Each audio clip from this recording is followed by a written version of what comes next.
Hey guys, welcome back to my YouTube channel. तो आज हम Legend of Dragon King series को फिर से कंटिन्यू करने जा रहे हैं। तो जैसे कि हमने प्रीवियस एपिसोड में देखा था, जिसी बोल रहा होता है मैं कोई काफी लंबे टाइम से पता था वोलिन को ज्यादा इंटरेस्ट दिखा रहा होता है। तो एपिसोड नंबर 30 की स्टार्टिंग होती है। वो चोंगटियान बोलता है क्योंकि जो स्टैंडर्ड है मॉडर्न मैकाज के वो मिलिट्री यूज के लिए डेवलप किए जा रहे हैं और जो तुम्हारा टारगेट है वो स्ट्रॉन्ग बनना है, सबसे ज्यादा पावरफुल बनना है। तो तुम वो पढ़ोगे जो कि तुम्हारी लड़ाई में तुम्हारी हेल्प करेगा एज अ स्पिरिट मास्टर, जो कि एक स्मॉल स्केल मैका होगा जिसे बैटल आर्मर बोलते हैं। सब बच्चे सुन के हैरान होके बोलते क्या बैटल आर्मर। जिसे भी सोच रहा होता है कि ये चीज है, ये तो फर्स्ट टाइम है मैं इसके बारे में सुन रहा हूँ। वो चोंगटियान बोलता है कि जो जेन्युइन पावर होती है उससे तुम्हारी बॉडी बड़ी नहीं होती है। अगर तुम बड़ा शरीर बना लोगे तो वो तुम्हारे एनिमीज के लिए आसान हो जाएगा तुम्हारे ऊपर अटैक करने के लिए। जो पर्पल रैंक और उससे ऊपर के मैकाज होते हैं वो छोटे होते हैं एक आर्मर की तरह। इस टाइप के मैका को बैटल आर्मर बोला जाता है। जो स्पिरिट मास्टर बैटल आर्मर को यूज करते हैं वो अपनी स्पिरिट और मैका की पावर को साथ में मिक्स करके यूज करते हैं। उन्हें हम स्ट्रॉन्गेस्ट फाइटर बोल सकते हैं। वुलन बोलता वाओ, ये तो सुनने में कुछ ज्यादा अमेजिंग लग रहा है। वो चोंगटियान बोलता है कि जो मैका से रिलेटेड ऑक्यूपेशंस होती हैं वो 3 चीजों में डिवाइड की जाती हैं, मैका डिजाइनर, मैका क्रिएटर और मैका मैकेनिक्स। फ्यूचर में इन तीनों ऑक्यूपेशंस में से तुम्हें एक चूज करनी पड़ेगी अपनी सेकंड करियर के लिए। ये अकेला तरीका है स्ट्रॉन्ग बनने का।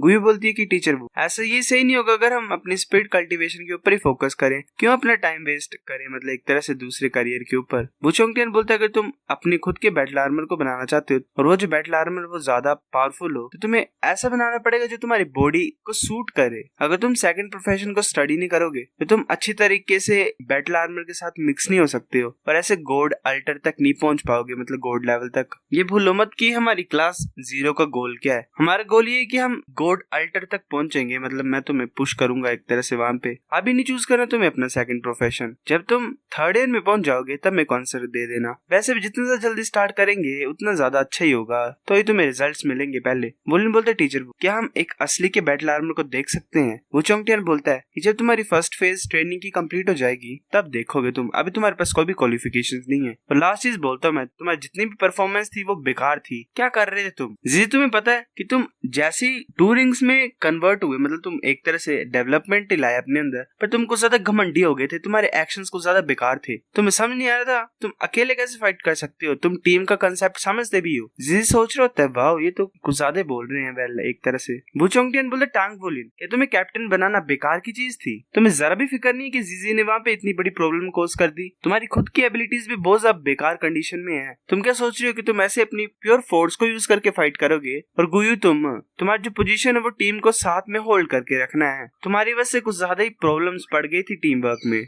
तुम्हें सारी टीम को सपोर्ट करना है, अकेले वुलिन को ही नहीं। जिजी बोल रहा होता हाँ ये तो हमेशा ऐसे करती है। वू चोंगटियान बोलता है कि जांग चांस तुम कुछ ज्यादा घमंडी थे जैसे तुम अपने ओपोनेंट को फेस कर रहे थे, वही तुम्हारा सबसे बड़ा रीजन है डिफीट होने का। सिर्फ वांग जिनजिन जी था उसी ने अच्छा खेला, ऐसे तुम्हें टांग वुलिन ने पूरी तरह से सप्रेस कर लिया था, पर पूरे कॉम्पिटिशन में तुमने एक सही किया है। और एक चीज और, तुम सभी में एक कॉमन प्रॉब्लम है, तुम्हारे पास जरा भी बैटल एक्सपीरियंस नहीं है और बैटल स्किल्स नहीं है। और बात है एक और कि जब तुम अपनी स्पिरिट को यूज करते हो, अपनी बेसिक कॉम्बैट एबिलिटीज को डिस्प्ले करने की कोशिश करते हो, वो बहुत ज्यादा बेकार है। गुई बोलती टीचर वो मेरी जो एबिलिटी है वो एलिमेंट्स को कंट्रोल करना है। अगर मैं अपनी स्पिरिट पावर और मेंटल पावर को इम्प्रूव करूंगी तो मैं एलिमेंट्स को और ज्यादा आसान तरीके से यूज कर सकती हूँ और ऐसे बैटल में ओपोनेंट्स को हरा सकती हूँ। क्या बेसिक कॉम्बैट एबिलिटी सच्ची मुची जरूरी होती है क्या? वो चोंगटियान बोलता है अगर तुम ऐसा सोच रहे हो तो चलो एक टेस्ट करते हैं। टांग वुलिन तुम और गुयू खड़े हो जाओ। मैं अपनी स्पिरिट स्किल्स को यूज नहीं करूंगा और मैं अपनी स्पिरिट पावर को लेवल 13 पे ला देता हूँ। तुम अटैक कर सकते हो मेरे ऊपर अपनी स्पिरिट एबिलिटीज को यूज करके। देखते हैं कि तुम मेरे को हरा सकते हो कि नहीं। आ जाओ मेरे ऊपर अटैक करने के लिए। तुम दोनों अब खड़े हो सकते हो, मैंने अपनी पावर को डिक्रीज कर ही लिया है। वुलिन आ रहा होता आगे की तरफ अटैक करने के लिए, साथ में गुयू भी अपने विंड का अटैक कर रही होती है। जिसे बोलते कि गुयू के जो ब्लेड्स है वो तो टीचर के पास पहुंच रहे, टीचर तो पूरी तरह से सराउंडेड हो गया है। वो चोंगटियान बोलते तुम खुदा बेवकूफ, वो अपने हाथ से डिस्ट्रॉय कर देता है विंड को। गुयू सोच रहे थे विंड ब्लेड और ब्लू सिल्वर ग्रास एक ही झटके में तोड़ दी इसने। तभी वुलिन पीछे पहुंच जाता है वो चोंगटियान के। वो पंच मारने लगा होता पर वो चोंगटियान जंप करके डॉज कर लेते। तभी गुयू अपनी फायर बॉल्स को लॉन्च कर लेती है। गुयू सोच रही थी अब एयर में डॉज कर ही नहीं सकता है ना, क्या कोई तरीका होगा? चलो देखती हूँ मैं कि ये कैसे डील करते हैं फायर बॉल से। वो चोंगटियान नॉर्मल उस स्टिक से ही, मतलब वो जो होती है पॉइंटर टाइप, उससे फायर बॉल को एक्सप्लोड करा देता है और जो फायर बॉल होते हैं वो काम नहीं करते हैं। तभी वुलिन अपने हाथ को क्लो में कन्वर्ट करके वो चोंगटियान के पास आ रहा होता है। गुई भी अपने ऐसे फायर बॉल्स को भेज रही होती है और सोच रही होती है ऐसा टांग वुलिन का अटैक जो है वो टीचर वू को हिट नहीं कर रहा है, पर ये जो फायर बॉल्स है ये हर डायरेक्शन से मैं भेज रही हूँ। मैं देखना चाहती हूँ कि टीचर वो इन्हें अवॉइड कर सकते हैं कि नहीं। मुझे पता नहीं कि क्लासरूम के साथ क्या होगा, क्लासरूम शायद ऐसे ही डिस्ट्रॉय हो जाएगी। चलो देखते क्या होता है। वुलिन भी जा रहा होता है, साथ में फायर बॉल्स भी जा रहे होते हैं। वो चोंगटियान बोलते तुम सच्ची मुझे इंटरेस्टिंग हो पर तुम कुछ ज्यादा बेवकूफ हो।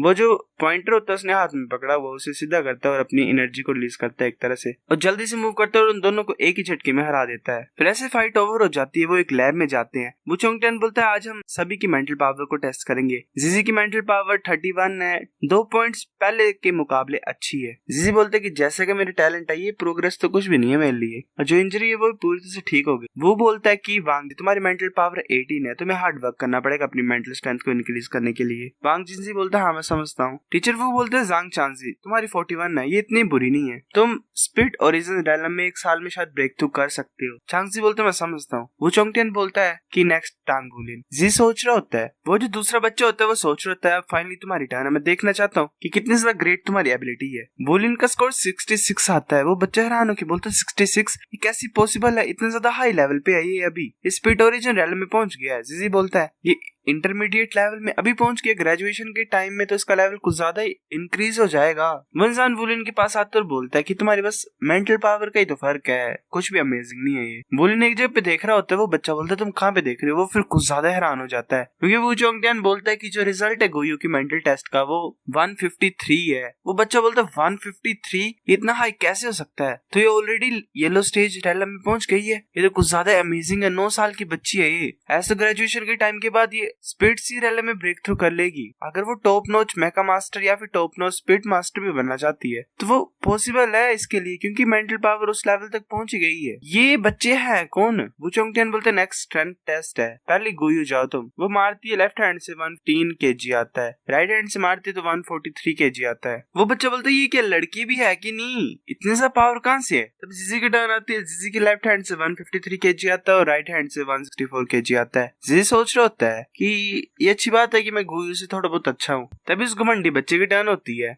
वो चोंगटियान बोलते Zhang chance left hand 61 right hand 69। जीजी बोल रहे होते कि वाह इतना सारा कमजोर, नंबर तो कुछ ज्यादा लो है। जो नेक्स्ट वन है वो वांग जिनजी है। जीजी सोच रहे होता है ये इंसान क्लोज कॉम्बैट स्पीड मास्टर तो इसकी स्ट्रेंथ शायद इंप्रेसिव ही होगी। वांग जिनजी के लेफ्ट हैंड से 423 kg आता है और राइट हैंड से 468 kg आता है। जीजी बोलते वाह ये तो ऑलमोस्ट 1 टन अटैक पावर पहुंच गई थी। वांग जिनजी सोच रहा होता है कि टांग वुलिन में देखना चाहता हूँ कि तुम्हारी कितनी की स्ट्रेंथ है, हम दोनों क्लोज कॉम्बैट स्पीड मास्टर हैं तो मैं देखना चाहता हूँ तुम क्या कर सकते हो। तभी टांग वुलिन का रिजल्ट आ जाता है। लेफ्ट हैंड से 1156 kg आता है और राइट हैंड से 1348 kg। बच्चे कुछ ज्यादा हैरान हो जाते हैं, बोलते क्या ये कुछ ज्यादा ही नहीं है, इसका जो टेस्ट रिजल्ट है वो तो 3 टाइम ज्यादा है। वो चोंगटियान बोलते कि टांग वुलिन अपने स्किल्स को डालो अब राइट हैंड में, फिर ट्राई करो। वुलिन बोलते ठीक है। वो बच्चे बोलते क्या ये अभी भी इम्प्रूव हो सकता है। वुलिन फिर क्लोको करके पंच मारता है, जो रिजल्ट होता है वो 2700 kg आता है। वो बच्चा बोलते क्या 2700 kg, ये तो नियरली 3 टन है स्ट्रेंथ की। वांग चेंजी बोलता है कि ये तो कुछ ज्यादा ही है ना। जीजी भी कुछ ज्यादा हैरान होता है। वो चोंगटियान बोलते टांग वुलिन अब अपने ड्रैगन क्लो स्किल को यूज करो, फिर ट्राई करो। तो इसने क्या किया होता है स्किल्स डाले होते सिर्फ, फिर वुलिन अपने स्किल्स को निकाल लेता है। वो बच्चे बोलते क्या ये अभी भी इसकी लिमिट नहीं है, मजाक कर रहे हो क्या तुम। वुलिन ऐसे स्किल्स को ले आता है, मतलब एक तरह से क्लो को फॉर्म कर लेता है और बोलता है ठीक है मैं समझता हूँ। वो अपनी क्लो पे एनर्जी को गैदर कर रहा होता है। वो बच्चा बोलता है इतनी ज्यादा स्ट्रॉन्ग फोर्स, ये तो लास्ट टाइम से ज्यादा पावरफुल है। वो चोंगटियान बोलता है कि अपनी सबसे ज्यादा पावरफुल ड्रैगन क्लो के साथ अटैक करो। वुलिन बोलता है ठीक है। वुलिन अपनी पूरी फोर्स से पंच मारता है, कुछ ज्यादा ही प्रेशर जनरेट हो रहा होता है। तभी जो रिजल्ट होता है वो 3998 आता है। बच्चे बोलते क्या 3998 kg, ये तो पावर ऑलमोस्ट 4 टन के इक्वल है, इसने तो उस मशीन के ऊपर ही होल कर दिया। वुलिन बोलता मुझे माफ कर दो, क्या मेरे को पेमेंट करनी पड़ेगी इसके लिए। वो चोंगटियान बोलते मैटर नहीं करता है, डायरेक्टर हैंडल कर लेगा इसको, पर काफी सारा तुम्हारी स्पीड पावर कंज्यूम हो गई होनी है ना, क्या तुम ठीक हो। वुलिन बोलता मैं ठीक हूँ। वो बच्चे सोच रहे होते हैं ऐसा लग रहा है कि कंपटीशन के दिन हम लकी हो गए थे, वरना हमारा काम खराब हो जाना था अगर वो चोंगटियान आया नहीं होता रोकने के लिए वुलिन को। तो गुयू ऐसे देख रही होती है वुलिन की तरफ। सो गाइस एपिसोड नंबर 30 इतना था। अगर आपको वीडियो पसंद है लाइक करो, नहीं भी लाइक कर दो, शेयर कर दो, साथ कमेंट करके बता। अगर आपको वीडियो कैसी लगी सब्सक्राइब करो। तब तक के लिए बाय बाय।